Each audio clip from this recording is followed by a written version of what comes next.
The Land Rover Defender is a real icon, not only when we talk about off-road capability, also when we talk about its unique design. But maybe that's the reason why it took Land Rover so long to set up a brand new one. But now it's the time. We saw a premiere last year at the IAA in Frankfurt, but now we're here with a brand new car in Africa to find out how it drives, what else it delivers, and if it got what it takes to be an icon as well.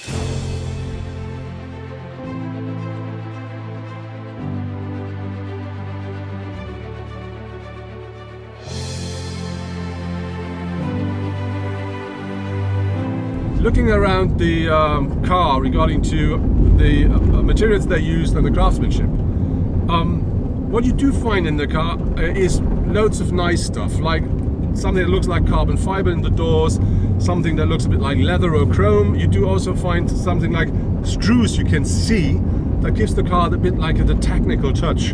And then you do find something like leather if you want. But if you look at the standard car, what you do find, for instance, here at the dashboard or the top side of the door is a softish material that looks a bit like a soft rubber. And when it gets dust on it, it doesn't look like it will last long, and it doesn't look like you may ever gonna clean it. But Land Rover told us that all the stuff in the car is designed to last forever and to be cleaned easily. To make the new Defender a very nice successor of the old Defender, the designers did a lot to make him look like a Defender. But of course the car still is boxy, but not as boxy as its predecessor, because one reason is aerodynamics. So you do find some more curves in the car, but I still think it really looks like a pure off-roader.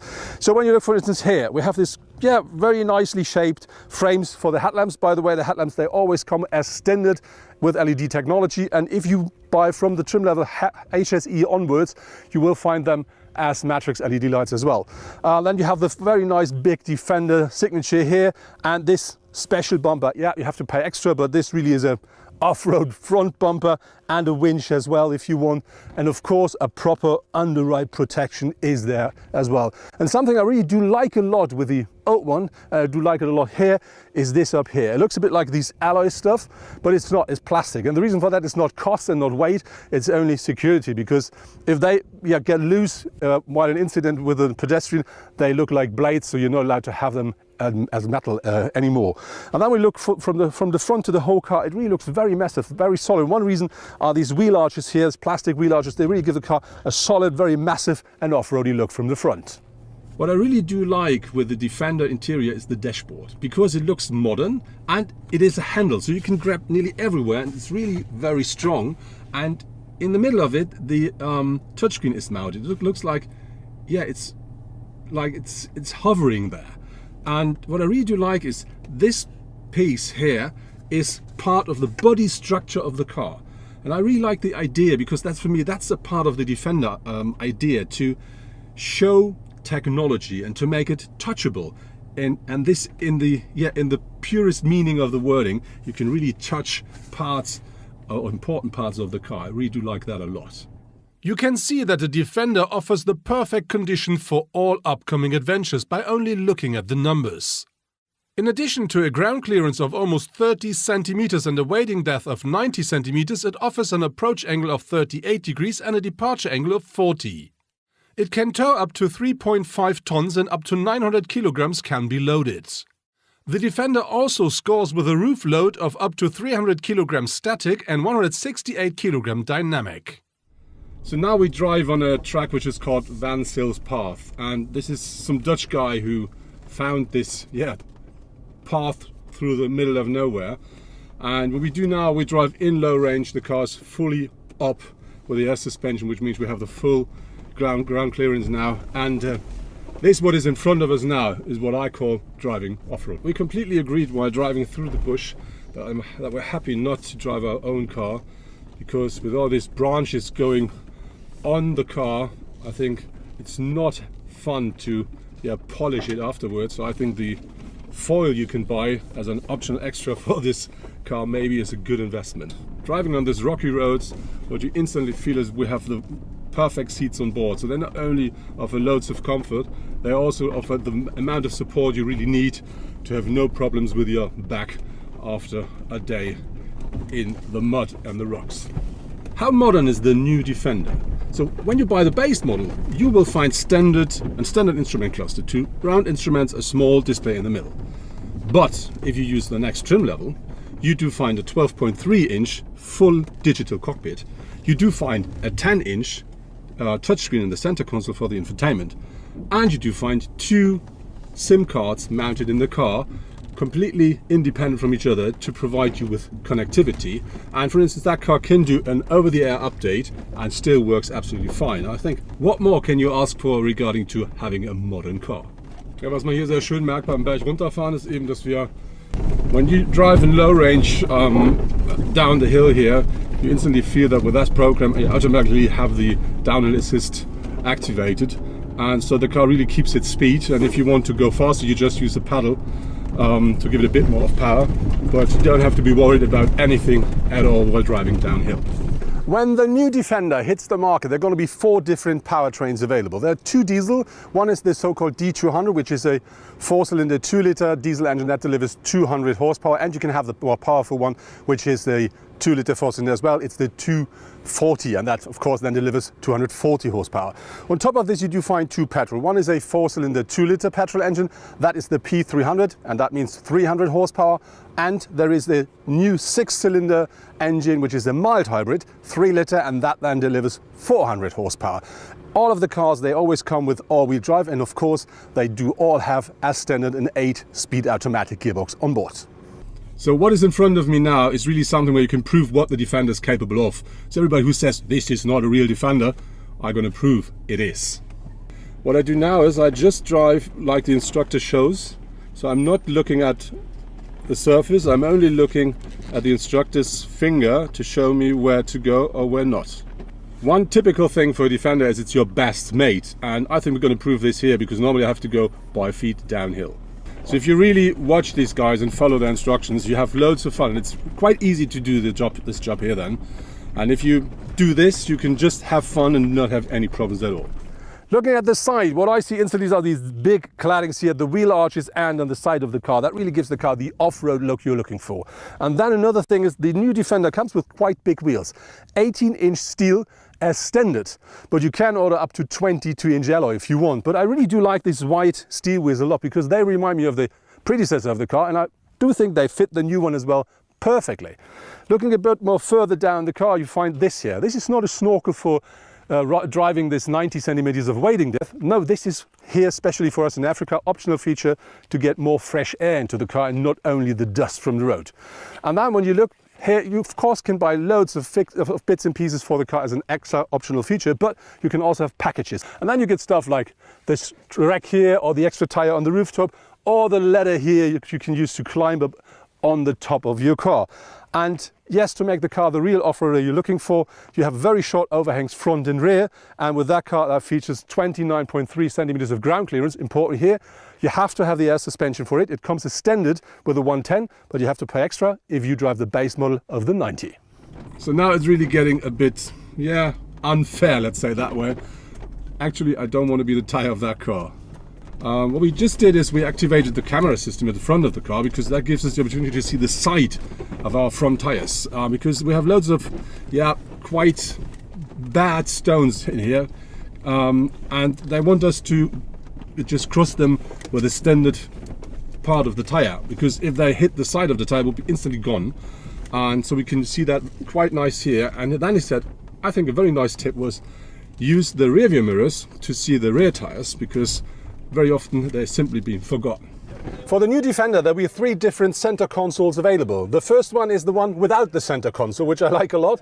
Then you find this one here, which is the standard center console with a big luggage compartment, and I think you can have a fridge as well. And then there's the one we drive at the moment, our diesel, which is a foldable extra seat, which means you have cup holders if it's fold down, and if you want to have an extra person in the first row, you can just put it up and you can drive with 3 people right here. So now the most technical part of our tour is in front of us, and therefore I selected in the terrain response rock roll mode, because it really gets rocky and downhill as well. So as always, business as usual, listen to the instructor and hope it works. So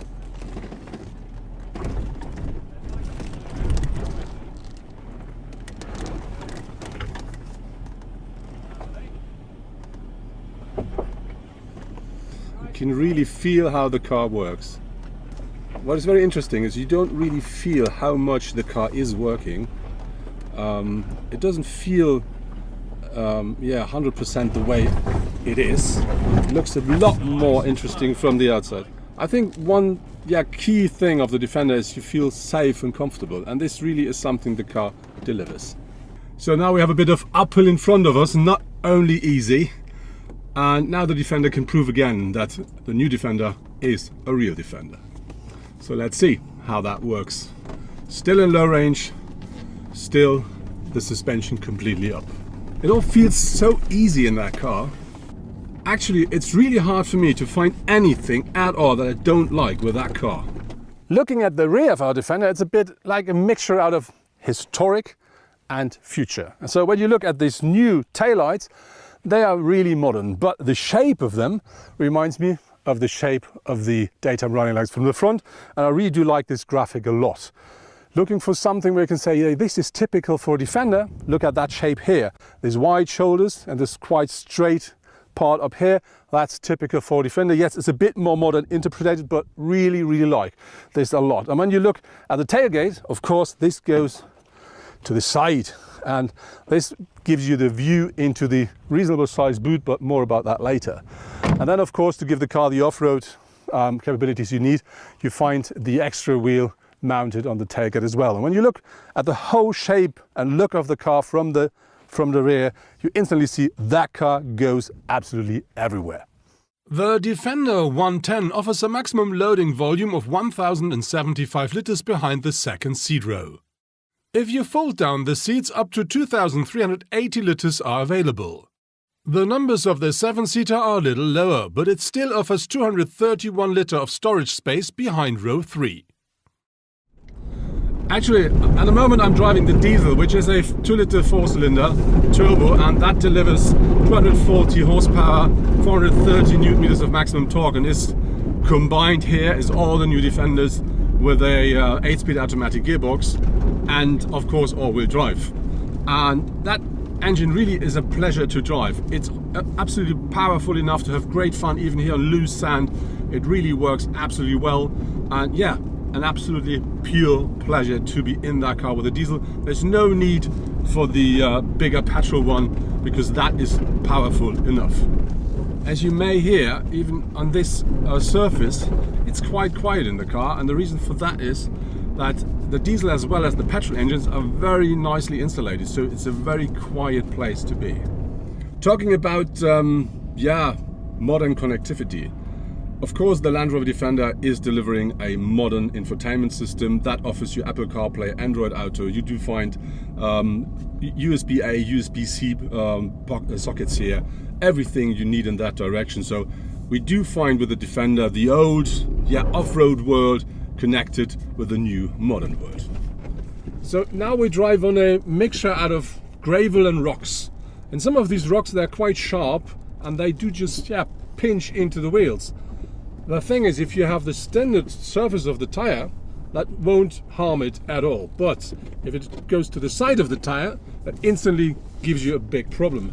And that's the reason why we just had a short stop over to change the first of the tires, but fortunately not on our car. We have a system on board that they call ClearSign Ground View, which is something like a transparent hood. It's a camera-based system that gives us a picture of our tires moving on the ground, which is quite good if you really want to see what obstacles are in front or side of your tires. But to be really honest, while driving like now 20-22 kilometers per hour, you can't really use it because you're far too quick. But I think if you crawl and you really need to see what's in front or on the side of your tire, that's very helpful. So this is downhill now, and we can use the downhill assist easy here. And the good thing is we can adjust the speed of the downhill drive with the buttons of the cruise control. You just go minus, and you set the lowest speed, and that really works completely smooth and easy downhill. So we're here at the Skeleton National Reserve Park, and as you see, very nice. And you're not allowed to drive in normally, but we have permission. And interestingly, this is a desert, sand desert. And as you see here, quite good sand, good for the car, easy to drive on. But a bit more down the road, or the path, loose sand, and so not only the others got stuck, we as well. So select neutral and lift it into low range. Did you hear what David said there, Alex? Yeah. So again, just creeping just to get onto the ladder. Cool, you're on, stop. So when you're ready, So you mean push it Yeah. instantly. go. So full throttle.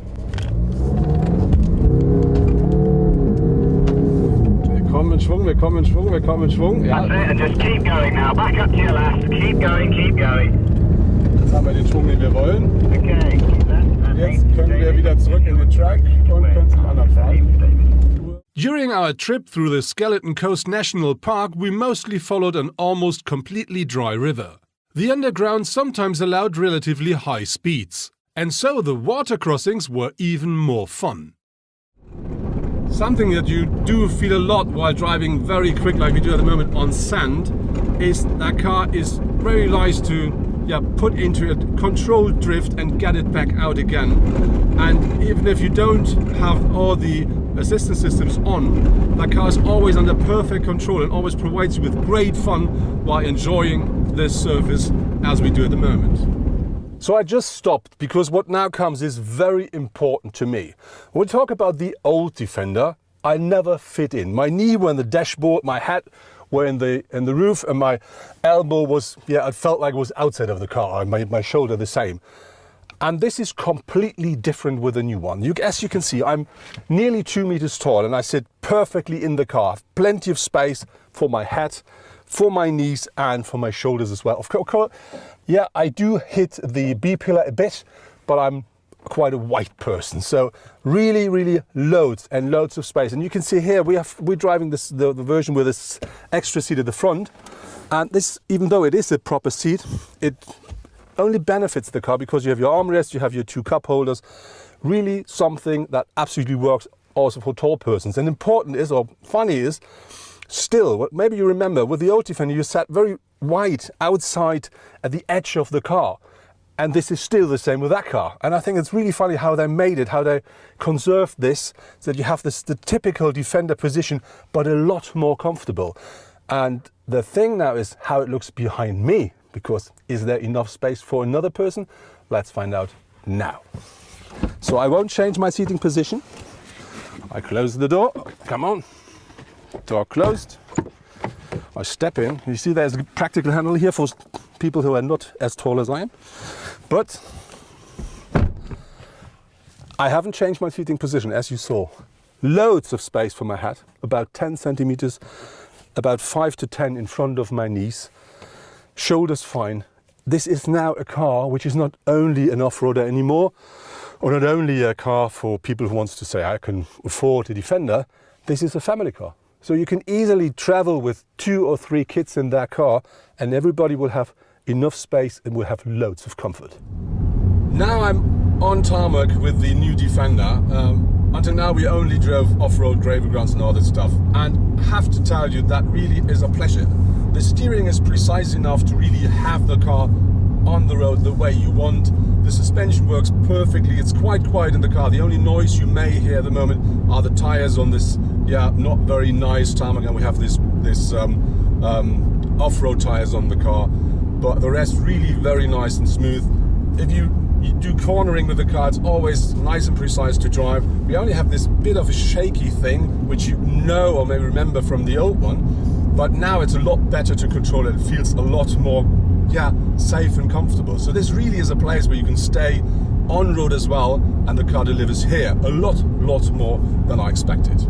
When it comes to assistance and safety systems, the Defender does not miss anything. Always on board are a 3D surround camera system, a low traction launch assist, trailer stability assist, the attention assistant, an autonomous emergency brake assist, both downhill and hill start assist, a 360 parking assist, a cruise control, a lane departure warning, a traffic sign recognition with adaptive speed limiter, the weight sensing system for water crossings, and more. Optionally, the list can even be extended by packages and individual components. Talking about consumption, we drove the petrol, the mild hybrid with 400 horsepower, as well as the car we're actually driving, the 240 horsepower diesel. And of course we didn't match the figures that Land Rover is putting into their data sheets, because most of the time we drove off-road, we were quite quick, and we have had heavy land. So driving the diesel, I think the official figure is 7.6 per 100 kilometer driven. We used a little more than 13. And if the time when we have had hard rocks and all the stuff, we even use a lot more than that. But I think if you drive that car from day to day, standard driving on tarmac, you should expect something about 10, maybe 11-ish, but not more. That was my quite long test drive with the new Land Rover Defender. We did about 800 kilometers in Africa, most of it, I would say 99.9% off-road. And the new Defender really is an absolutely nice car, because the new Defender delivers stuff you will not find with the old one. You find extraordinary space in the car. You will find very nice comfort in the car. And you will find on-road capability in the car that you will never have seen with the old Defender. But the question still is the old Defender a new Defender, or is the new Defender as good as the old Defender? I would say these hardcore Defender guys will tell me yeah, this is not a real Defender anymore, because we do not have differential locks like mechanic locks. We will not find a differential lock at the front axle. It doesn't work, and that car is not the same. And I can tell you, we gave that car a lot of different stuff to chew on, like sand, gravel, stones, mud, water, and tarmac, everything you can imagine. And that car has no problem with nothing at all. And I can tell you, this is a real Defender. Maybe it will not be the perfect car for these 3%, 4% of hardcore fans, but for the rest, it is not only an off-road anymore. This now is a family car, and you will have loads and loads of fun off-road and on-road as well.